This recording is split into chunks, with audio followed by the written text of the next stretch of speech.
Jiya's painful childhood. Now it's just the past. I am Jiya, and my story begins before I was born. My mother was a widow because my father died in the war. Once upon a time, there was a mother named Mariam. She was very sad, her face red from crying. How sad, she told Nafisa, her maid. My baby will be born without a father, and maybe without a mother too. What if I don't survive the birth? Don't say that, Nafisa replied, giving her a warm cup of tea. Everything will be fine, Mrs. Mariam. That night, I was born. The baby is a boy, the doctor said. That baby was me, Jiya. My mother, Nafisa, and I lived in a small, cozy house with a garden full of flowers and butterflies. In winter, I sat by the fire and read books to my mother. I felt happy and safe. When I was 8, a man named Mr. Babu started visiting. His visits made my mother smile, but I didn't like him. I wished he would leave us. I told myself, he'll go away soon and everything will be normal again. But things didn't get better. One day, my mother told me, you and Nafisa are going to the seaside to visit her family for a month. I was excited. I had never seen the sea, but I missed my mother. Nafisa and I traveled a long way by train until we reached the seaside. There, I met her brother Daniel and his family, including a little girl named Emily, who was my age.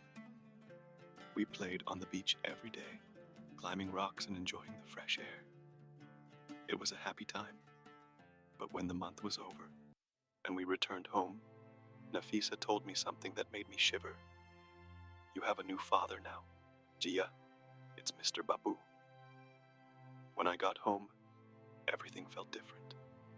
My mother tried to hug me, but Mr. Babu stopped her.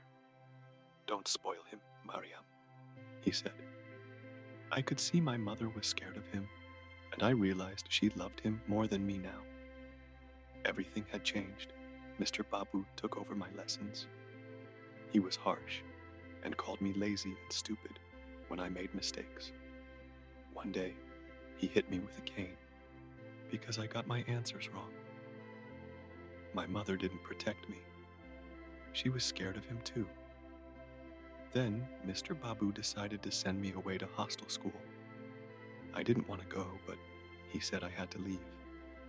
I felt so alone without my mother and Nafisa. My new school was hard, but I made a friend named Noah who protected me from bullies. He became my hero.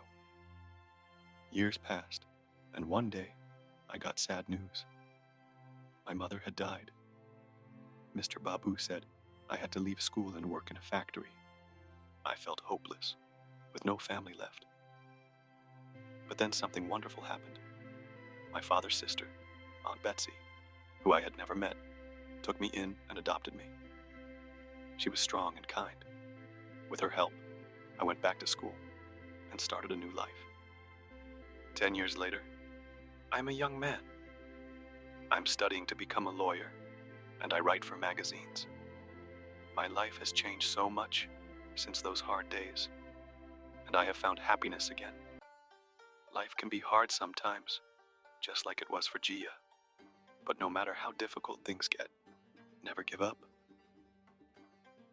There is always hope for a better future. Even when everything seems sad or scary, remember that things can change and new opportunities will come. Keep believing in yourself, because brighter days are always ahead. Thank you for listening. If you enjoyed this story, please like, share, and subscribe for more inspiring tales.